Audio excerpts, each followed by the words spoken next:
आज की हमारी इस समीक्षा में हम एक ऐसे ड्राफ्ट पर बात कर रहे हैं जो ग्रीनलैंड पर अमेरिकी सुरक्षा दावों और golden dome missile defence project का बहुत ही डीप और तथ्यात्मक एनालिसिस करता है। बिल्कुल। और रिसर्च तो सच में कमाल की है। लेकिन मुझे लगता है कि हम बिना टाइम वेस्ट किए सीधा फीडबैक पर आते हैं, क्योंकि इसमें सुधार की काफी गुंजाइश है। हाँ, तो सीधा शुरू करते हैं। इस ड्राफ्ट को पढ़ते हुए मैंने सबसे पहले जो नोट किया वो ये कि आर्कटिक भू राजनीति के जो जटिल सैन्य और भौगोलिक कारण है ना, उनको नए पाठकों के लिए स्पष्ट और सुलभ बनाना इस लेख की रीच बढ़ाने के लिए सबसे आवश्यक कदम है। एकदम सही पॉइंट है, क्योंकि अभी वर्तमान सामग्री में एक बहुत बड़ी कमजोरी ये है कि इसमें जीआईयू के गैप और वो गोल्डन डोम के लिए जो टर्म था proliferated war fighter space architecture. हाँ, बिल्कुल वही। इस तरह के भारी तकनीकी शब्दों का सीधा उपयोग किया गया है बिना उनका कॉन्टेक्स्ट दिए। मतलब एक आम पाठक तो बस सिर खुजाता रह जाएगा। वही तो, यह उन पाठकों को मुख्य मुद्दे से भटकाकर भ्रमित कर सकता है जो इस विषय से पूरी तरह अपरिचित हैं। सही कहा आपने। तो सुधार के लिए मेरा सुझाव ये है कि इन जटिल सैन्य और तकनीकी अवधारणाओं को समझाने के लिए लेखक को रोजमर्रा की उपमाओं और स्पष्ट दृश्य विवरणों का उपयोग करना चाहिए। Visual descriptions. हाँ, ताकि पाठक ये समझ सकें कि गोल्डन डोम के लिए ग्रीनलैंड का भूगोल ही क्यों सबसे अहम है। तो इसके कुछ ठोस उदाहरण क्या हो सकते हैं? देखिए, जीआईयू के गैप को सिर्फ एक ज्योग्राफिकल टर्म छोड़ने के बजाय इसे अटलांटिक और आर्कटिक के बीच एक रणनीतिक दरवाजे या फिर एक चोक पॉइंट के रूप में वर्णित करें। एक ऐसा चोक पॉइंट जिस पर नजर रखना किसी भी महाशक्ति के लिए अनिवार्य है। एग्जैक्टली। और गोल्डन डोम के लेजर संचार के लिए ग्रीनलैंड की ठंडी और शुष्क हवा क्यों चाहिए, इसकी तुलना धुंध भरी रात में स्पष्ट दृष्टि होने से की जा सकती है। वाओ, ये एनालॉजी बहुत अच्छी है। क्या हम ग्रीनलैंड की ज्योग्राफिकल लोकेशन की तुलना किसी पुराने किले की सबसे ऊंची मीनार से भी कर सकते हैं? किले की मीनार। हाँ, मतलब एक ऐसी मीनार जहां से रूस और उत्तरी अमेरिका के बीच के सबसे छोटे रास्ते यानी नॉर्थ पोल पर सीधे नजर रखी जा सके। अरे वाह, ये उपमा तो पाठकों को पिटूफिक्स स्पेस बेस की अहमियत एक झटके में समझा देगी। उन्हें तुरंत समझ आ जाएगा कि अमेरिका को वो जगह क्यों चाहिए। बिल्कुल।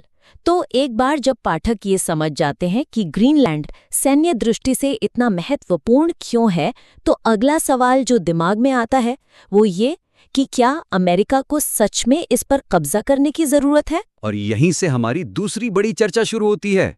अमेरिकी सुरक्षा दावों और ग्रीनलैंड पर पूर्ण संप्रभुता हासिल करने की मांग के बीच के तार्किक अंतर की कठोर जांच करना इस विश्लेषण को एक नया और धारदार दृष्टिकोण प्रदान करेगा। ये पॉइंट मुझे भी खटका था। इस ड्राफ्ट की एक बड़ी कमजोरी ये है कि ये अमेरिका के इस दावे को लगभग बिना किसी चुनौती के स्वीकार कर लेता है कि गोल्डन डोम को चलाने के लिए ग्रीनलैंड का स्वामित्व आवश्यक है। हाँ, मतलब जैसे बस उनकी बात मान ली हो। बिल्कुल। ये दृष्टिकोण 1951 के रक्षा समझौते के तहत नाटो ढांचे की वर्तमान सफलताओं को पूरी तरह से नजरअंदाज करता है। सही बात है। एक विश्लेषक का काम दावों पर सवाल उठाना होता है। तो सुधार के लिए मेरा सुझाव यह है कि स्वामित्व की आवश्यकता बनाम सहयोग के विकल्पों का आलोचनात्मक मूल्यांकन किया जाना चाहिए। यानी ओनरशिप वर्सेस कोऑपरेशन। हाँ, यह स्पष्ट करना होगा कि क्या अमेरिकी सैन्य लक्ष्यों को ग्रीनलैंड को खरीदे बिना मौजूदा गठबंधनों के माध्यम से हासिल किया जा सकता है। रूस और चीन को रोकने के लिए कब्जा ही जरूरी थोड़ी है। तो इसके लिए लेखक क्या ठोस उदाहरण इस्तेमाल कर सकता है? सबसे बड़ा तथ्य तो यही है कि अमेरिका पहले से ही पिटूफिक्स स्पेस बेस का निर्बाध संचालन कर रहा है। इसके अलावा डेनमार्क द्वारा आर्कटिक रक्षा में हाल ही में किए गए 14.6 बिलियन क्रोनर के निवेश का उल्लेख करें। और वो ऑपरेशन आर्कटिक सेंट्री भी तो है। बिल्कुल। और ये सवाल भी उठाएं कि क्या चीन के खतरे को बढ़ा चढ़ाकर पेश किया जा रहा है। याद है जब डेनमार्क ने अमेरिकी दबाव में आकर 2018 में ही चीनी हवाई अड्डों के निर्माण को रोक दिया था। हाँ, जब आपका सहयोगी आपकी बात मान रहा है तो फिर जमीन खरीदने की क्या जरूरत है? यहाँ एक बहुत ही दिलचस्प विरोधाभास सामने आता है। कैसा विरोधाभास? मतलब क्या अमेरिकी संप्रभुता की ये जिद, जैसे व्यापार युद्ध की धमकियां देना, यूरोपीय सहयोगियों के बीच दरार पैदा करके उसी सुरक्षा को कमजोर नहीं कर रही है जिसे वो गोल्डन डोम के जरिए मजबूत करना चाहते हैं? बहुत ही बेहतरीन एंगल है ये। इस कोण से जांच करना ड्राफ्ट को बहुत प्रभावशाली बना देगा। आप अपने ही दोस्तों को डराकर कैसे गठबंधन बना रहे हैं? एग्जैक्टली। लेकिन इन सब महाशक्तियों की बात करते हुए हम एक चीज भूल रहे हैं। क्या? वो लोग जो असल में वहां रहते हैं। और इसी से हमारा तीसरा और सबसे अहम पॉइंट जुड़ता है। ग्रीनलैंड को केवल एक रणनीतिक सैन्य चौकी मानने के बजाय वहां के 56,000 निवासियों की संप्रभुता और उनकी स्वतंत्रता की आकांक्षाओं को इस सुरक्षा विमर्श के केंद्र में लाना अनिवार्य है। मैं आपसे पूरी तरह सहमत हूं। वर्तमान लेख की कमजोरी यह है कि यह ग्रीनलैंड को मुख्य रूप से एक रणनीतिक संपत्ति या बस एक संचालन आधार के रूप में प्रस्तुत करता है। हाँ, जैसे वो कोई खाली रियल एस्टेट हो। एकदम सही। यह दृष्टिकोण वहां की 88% इनुइट आबादी की राजनीतिक इच्छा शक्ति, उनके इतिहास और उनकी अपनी एजेंसी को हाशिए पर धकेल देता है, जो कि किसी भी डीप एनालिसिस के लिए बहुत ही सतही नजरिया है। तो सुधार के लिए मेरा सुझाव यह है कि राष्ट्रीय सुरक्षा लक्ष्यों और क्षेत्रीय आत्मनिर्णय के बीच के सीधे टकराव को उजागर किया जाए। Regional self determination. हाँ, ये दिखाना होगा कि कैसे ग्रीनलैंड की स्थानीय राजनीति और स्वतंत्रता की मांग अमेरिकी महत्वाकांक्षाओं के सामने एक जटिल और बड़ी बाधा है। इस बात को साबित करने के लिए ठोस उदाहरण क्या दिए जा सकते हैं?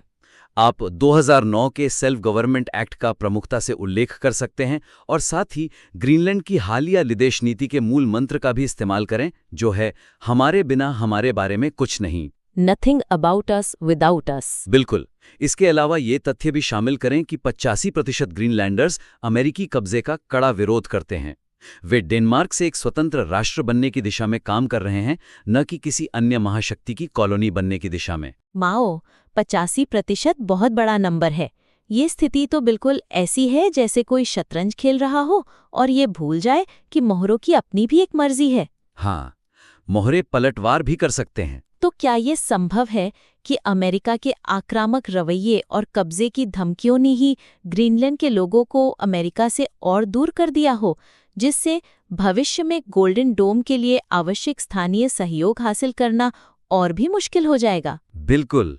यही तो सबसे बड़ा डर होना चाहिए अमेरिका को, और लेखक को इसी टेंशन को अपने लेख का कोर बनाना चाहिए।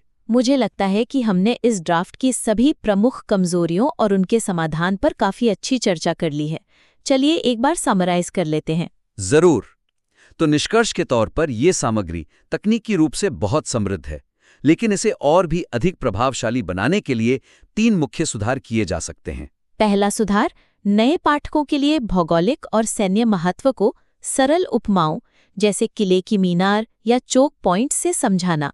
सही। और दूसरा, ग्रीनलैंड पर अमेरिकी स्वामित्व की अनिवार्यता वाले दावे को नाटो के मौजूदा ढांचे और सहयोगियों के निवेश के सामने चुनौती देना। और तीसरा सबसे अहम सुधार, वहां के निवासियों की स्वतंत्रता की मांग, उनके सेल्फ गवर्नमेंट एक्ट और उनकी अपनी आवाज को इस भू राजनीतिक संघर्ष के केंद्र में रखना। बिल्कुल। इन सुधारों को लागू करने के बाद ये लेख सच में बहुत शानदार बन जाएगा। हम श्रोता को आमंत्रित करते हैं कि वे अपनी सामग्री की आगे की समीक्षा के लिए इन बदलावों के साथ इसे फिर से सबमिट करें। हाँ, हमें उनके अगले ड्राफ्ट का इंतजार रहेगा। आज की इस समीक्षा में जुड़ने के लिए बहुत बहुत धन्यवाद। शुक्रिया।